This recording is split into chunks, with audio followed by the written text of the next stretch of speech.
There's a reason why some of the smartest people on Earth refuse to publish certain solutions. Not because they can't solve them, not because they lack the intelligence, but because once you write down the answer, once you reveal what's hidden in the numbers, you can't take it back. And some truths, once known, change everything.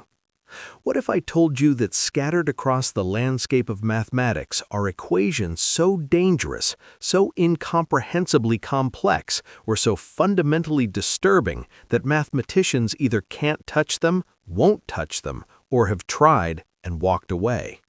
What if I told you that some of these equations, if solved, could collapse the internet, break modern physics, or prove that truth itself has limits? This isn't about conspiracy. This is about the edge of human knowledge. And today, we're going to stand on that edge and look down. Mathematics is supposed to be pure, clean, objective. 2 + 2 = 4, no matter who you are or where you stand. It's the one language that transcends culture, politics, and time. But there's something we don't talk about enough. Mathematics has secrets. Locked inside certain equations are truths so profound that they threaten the foundations of everything we've built. When we say mathematicians refuse to solve these problems, we're not talking about a shadowy cabal hiding knowledge in underground vaults. We're talking about something far more unsettling. Some equations remain unsolved because they're so monstrously complex that no human mind and no computer yet built can crack them. Others remain untouched because solving them would unravel systems we depend on every day, like the encryption protecting your bank account, your private messages, your entire digital identity. And some, the most disturbing of all, suggest that there are truths in mathematics that can never be proven, questions that can never be answered, limits built into the fabric of logic itself. These aren't just puzzles for academics arguing in dusty lecture halls. These are equations that define the universe, control chaos, secure civilization, and expose the boundaries of what can be known. And if you think mathematics is just numbers on a page, just wait. By the end of this, you'll see that some equations are doors, and once you open them, you can't close them again. Let's begin. The Riemann Hypothesis. The equation worth $1 million. Imagine you're looking at a seemingly random pattern of numbers. Prime numbers. 2, 3, 5, 7, 11. They appear scattered, chaotic, with no discernible rhythm.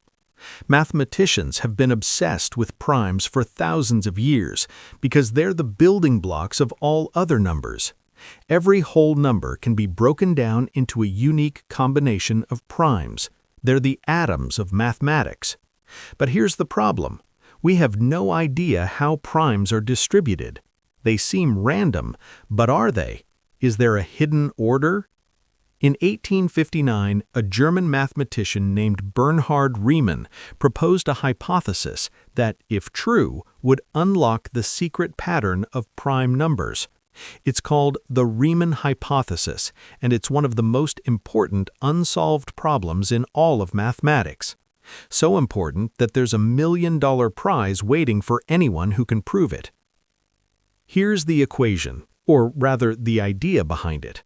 Riemann studied something called the zeta function, a complex mathematical object that connects to the distribution of primes.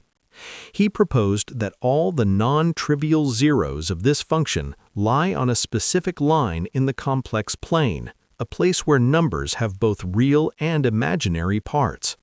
If that sounds abstract, it is, but the implications are staggeringly concrete. If the Riemann hypothesis is true, it confirms that primes, despite appearing random, follow a deep, hidden order. It would revolutionize cryptography, the science of codes. Every time you send a credit card number online, every time you log into your bank, you're relying on encryption that depends on the difficulty of factoring large numbers into primes. If someone cracks the Riemann hypothesis in the wrong way, or uses it to develop an algorithm that makes finding primes trivial, the entire foundation of internet security collapses overnight. But here's the twist. Despite over a century of effort, despite computers checking trillions of cases, despite some of the greatest minds in history attempting the proof, no one has solved it. Why? Because the deeper mathematicians dig, the stranger it becomes. Some suspect it's true, others worry it might be independent of our axioms, meaning it can neither be proven nor disproven within the system of mathematics we use. And if that's the case, we're staring at a truth that exists beyond reach. The Riemann hypothesis isn't just unsolved. It's a reminder that even in the most logical realm we know, there are mysteries we may never touch. Navier-Stokes equations, the math of chaos. Now let's talk about something you interact with every single day, something so fundamental to existence that you'd think we'd understand it completely. Water, air, smoke, fluids. They flow, they swirl, they move in patterns that seem predictable until they don't. The Navier-Stokes equations describe how fluids behave. They're the mathematical foundation for predicting weather, designing airplanes, understanding ocean currents, even modeling blood flow in your veins. These equations tell us how a fluid's velocity changes over time based on pressure, viscosity, and external forces. Engineers use them constantly. They work, mostly. But here's the terrifying part. We don't actually know if the Navier-Stokes equations always have a solution. We don't know if, given any starting condition, they'll produce a smooth, predictable flow, or if they'll suddenly explode into something undefined, something that breaks mathematics itself. This is called the Navier-Stokes existence and smoothness problem, and it's another $1 million Millennium Prize challenge. The question is simple to state, but horrifying to contemplate. Can the equations produce a singularity, a point where the values become infinite, where the math simply stops working? If they can, then there are physical situations we cannot predict, flows we cannot model, moments when the universe says, "Beyond this point, I offer no answers." Imagine trying to predict a storm and your model just breaks. The numbers spiral into infinity. The computer crashes, not because of a bug, but because the mathematics itself has no solution. That's not a technical limitation. That's a crack in reality. Some mathematicians have spent their entire careers on this problem. They've made progress, proven special cases, but the general solution remains out of reach. Why? Because turbulence, the chaotic swirling of fluids, is one of the most complex phenomena in nature, and the Navier-Stokes equations sit right at the heart of it, daring us to understand chaos itself. If we solved this, we'd gain godlike predictive power over fluid dynamics. We'd master weather forecasting, perfect aerodynamics, revolutionize medicine. But the fact that it remains unsolved suggests something darker. Maybe chaos isn't just complicated, maybe it's fundamentally unknowable. P versus NP, the question that could break the internet. Let me ask you a question. Is it harder to solve a puzzle or to check if a solution is correct? Think about a massive jigsaw puzzle. Putting it together takes hours, maybe days, but checking if it's complete? You just look at it. Done in seconds. Now scale that up, way up, to problems involving billions of variables, encrypted codes, logistics for global shipping, protein folding, artificial intelligence. This is the essence of the P versus NP problem, arguably the most important question in computer science, and yes, another $1 million prize. Here's what it asks. P refers to problems that can be solved quickly, in polynomial time. NP refers to problems where, if someone hands you a solution, you can verify it quickly, but finding that solution might take an impossibly long time. The question is simple. Does P equal NP? Is every problem that's easy to check also easy to solve? If the answer is no, which most people suspect, then the universe has an asymmetry built into it. Some things are inherently harder to create than to verify. This might sound abstract, but think about what it protects. Every password, every encrypted message, every secure transaction relies on the assumption that P does not equal NP. It relies on the belief that breaking a code is astronomically harder than checking if a key works. But what if someone proves P equals NP? What if they show that every problem with a checkable solution also has an efficient method to find that solution? The implications are apocalyptic. Encryption crumbles. Every digital secret is exposed. Bitcoin, banking, national security, all of it depends on problems being hard to solve. If P equals NP, those problems become trivial. And there's another layer. If P equals NP, then optimization becomes effortless. We could solve climate models, cure diseases, design perfect molecules, all instantly. It would be the most transformative discovery in human history. But it would also mean we've been living in a mathematical illusion, believing in security that never existed. Here's the truly unnerving part. We don't know. After decades of research, we have no proof either way. Some believe the answer is hiding in plain sight, that we're missing a simple insight. Others think it might be undecidable, another truth that exists beyond proof. And so, mathematicians work in the shadow of this question, building systems on the faith that P does not equal NP, hoping we never find out they were wrong. The Collatz Conjecture, the deceptively simple trap. Let me show you something that looks like a child's game, but has trapped some of the brightest mathematicians for nearly a century. Pick any positive whole number, any one you want. Now follow two simple rules. If your number is even, divide it by 2. If it's odd, multiply it by 3 and add 1. Then repeat. Keep going. Let's try it. Start with 7. It's odd, so 3 times 7 plus 1 gives us 22. That's even, so divide by 2, we get 11. Odd again, so 3 times 11 plus 1 is 34. Even, divide, we get 17. Odd, so 52. Even, 26. Even, 13. Odd, 40. Even, 20. Even, 10. Even, 5. Odd, 16. Even, 8. Even, 4. Even, 2. Even, 1. We reached 1. And here's the pattern. Once you hit 1, you're stuck in a loop. 1 becomes 4. 4 becomes 2, 2 becomes 1, forever. The Collatz conjecture says that no matter what number you start with, no matter how large, no matter how seemingly random, you will always eventually reach 1. It sounds absurdly simple. Mathematicians have tested this with every number up into the trillions. Every single one collapses to 1, but no one has proven it always works. And that's the trap.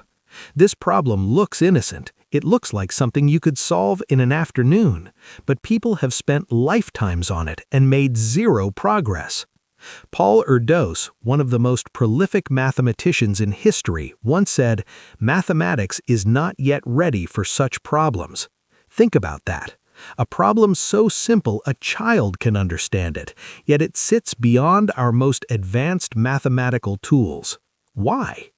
Because beneath the surface, the Collatz conjecture might be hiding something we can't see. Some numbers might escape the loop, spiraling forever into larger and larger values, never returning.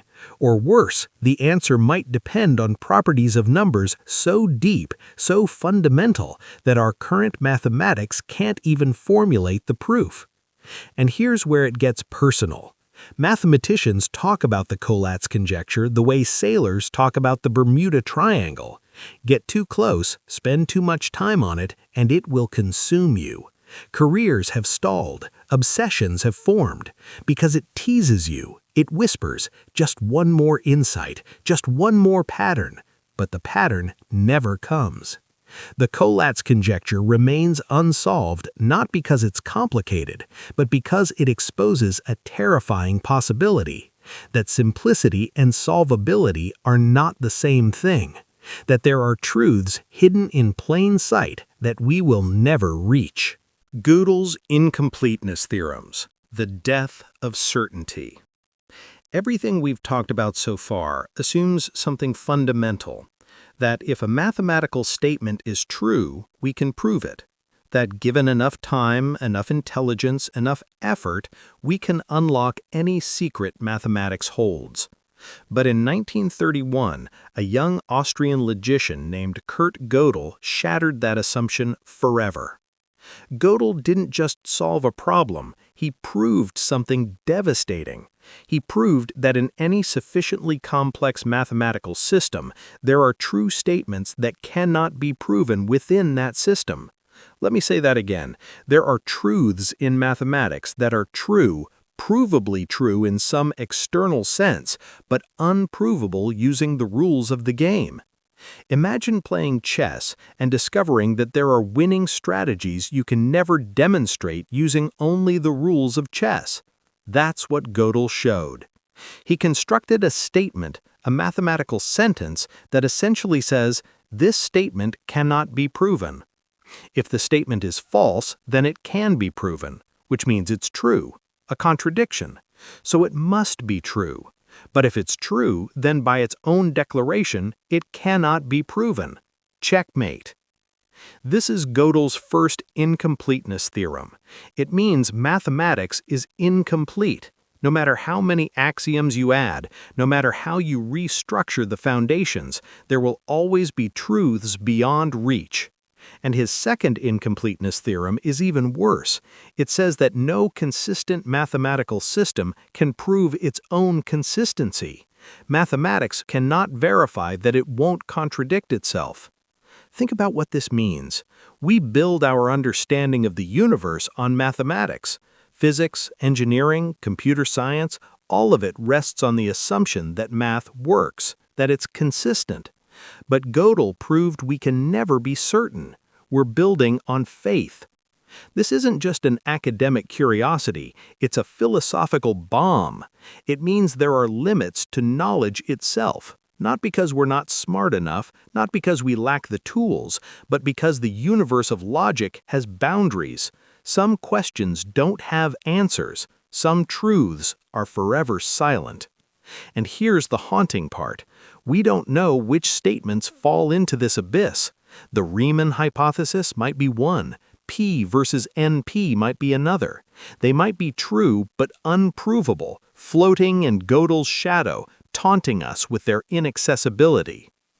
Gödel's theorems don't just refuse to be solved, they tell us that refusal is woven into the fabric of mathematics itself. The halting problem, the equation that says no. Let's shift to something that feels more modern, computers. Every program you run, every app on your phone, every website you visit, it's all just code, instructions, and sometimes code gets stuck. It loops forever, never finishing, never giving an answer. It halts or it doesn't. In 1936, Alan Turing, the father of computer science, asked a simple question. Can we write a program that looks at any other program and determines whether it will halt or run forever? This is called the halting problem. And Turing proved definitively that the answer is no. Not no, we haven't figured it out yet. Not no, it's too hard. Just no. Impossible. Forever. Here's why. Suppose you could write such a program. Call it H. It takes any program and its input and says yes, it halts, or no, it runs forever. Now build a new program, call it D, that does the opposite. If H says a program halts, D runs forever.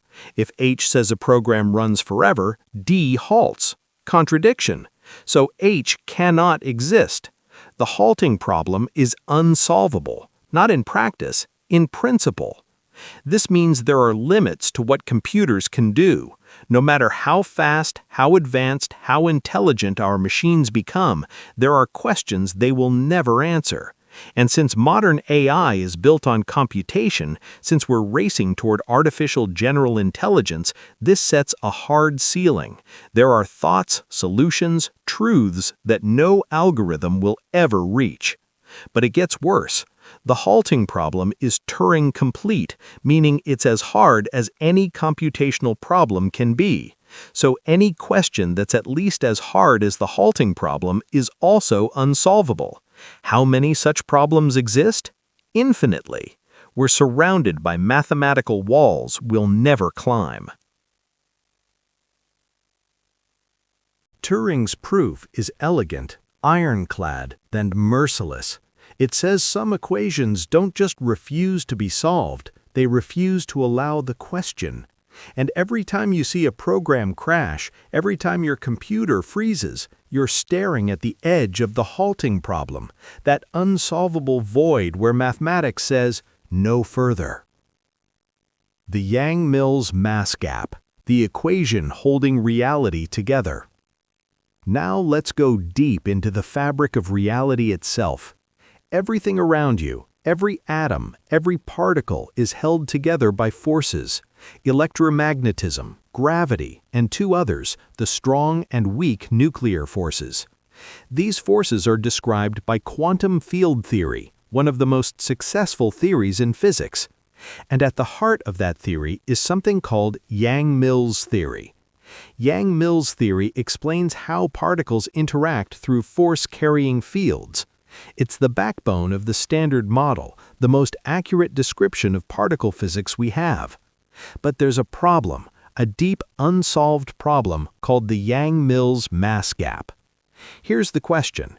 In Yang-Mills theory, do the force-carrying particles have mass? If they do, there should be a gap between the lowest energy state and the next possible state, a minimum amount of energy needed to create these particles. Proving this gap exists would confirm that the theory is mathematically consistent with reality, but no one has proven it. Another million-dollar prize sits unclaimed. Why does this matter? Because if the mass gap doesn't exist, if the theory allows for massless particles where there shouldn't be any, then Yang-Mills theory might not describe reality correctly. It might be a beautiful mathematical structure that doesn't actually match the universe. And almost all of modern particle physics depends on it. That would be catastrophic. Physicists have tested Yang-Mills predictions billions of times in particle accelerators. They work. The theory predicts reality with stunning precision. But mathematically, we don't know why. We're using an equation we can't fully prove, trusting it because it works, not because we understand it. And there's a darker possibility. Maybe the Yang-Mills mass gap is another Gödelian ghost, a truth that exists but cannot be proven within our mathematical framework. Maybe reality operates on principles we can observe but never justify. Maybe the universe doesn't owe us an explanation. The Yang-Mills mass gap sits at the intersection of mathematics and physics, a problem that asks not just is this true, but can we ever know? And the fact that it remains unsolved, despite its importance, suggests that the foundations of reality itself might be stranger than we dare imagine. The twin prime conjecture, an infinite whisper. Let's return to primes, those strange isolated numbers. We talked about their chaotic distribution, but there's another pattern hiding within them: twin primes.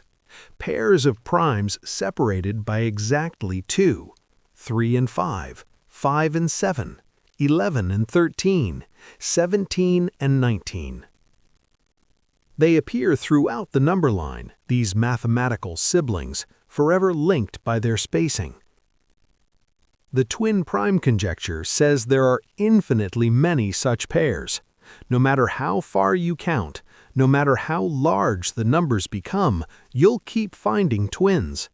It feels true. We've found twin primes with hundreds of thousands of digits, but we haven't proven infinity. Why does this matter? Because it hints at structure within chaos. If twin primes are infinite, it means that even as numbers grow unimaginably large, even as primes become sparse and isolated, this specific pattern persists forever. It suggests that mathematics has memory, that certain relationships echo through infinity. But proving infinity is hard. We can't check every number. We need a logical argument that holds for all cases, and that argument has eluded us for centuries. Mathematicians have made progress, proving that there are infinitely many prime pairs separated by less than 250, then 246, narrowing the gap. But 2? That final step remains out of reach. Some wonder if the twin prime conjecture is another undecidable statement, hovering in Gödel's twilight. Maybe it's true, but unprovably so, a pattern we can observe but never justify. And if that's the case, it raises a haunting question. How many patterns exist in mathematics that we can see but never prove? How much of reality operates on rules we'll never understand? The twin prime conjecture is unsolved not because it's unimportant, but because it asks us to grasp infinity, and infinity doesn't cooperate. The Birch and Swinnerton-Dyer conjecture, the hidden treasure. Let's talk about elliptic curves. Not the kind you draw with a compass, but algebraic objects defined by equations of a specific form. They look simple on paper, but they hide extraordinary complexity. Elliptic curves show up everywhere, in cryptography, in proofs of Fermat's last theorem, in string theory. The Birch and Swinnerton-Dyer conjecture, another Millennium Prize problem, asks a seemingly innocent question about these curves. It connects two completely different properties. On one side, you have the rank of an elliptic curve, which tells you about the rational solutions, the points where both coordinates are fractions.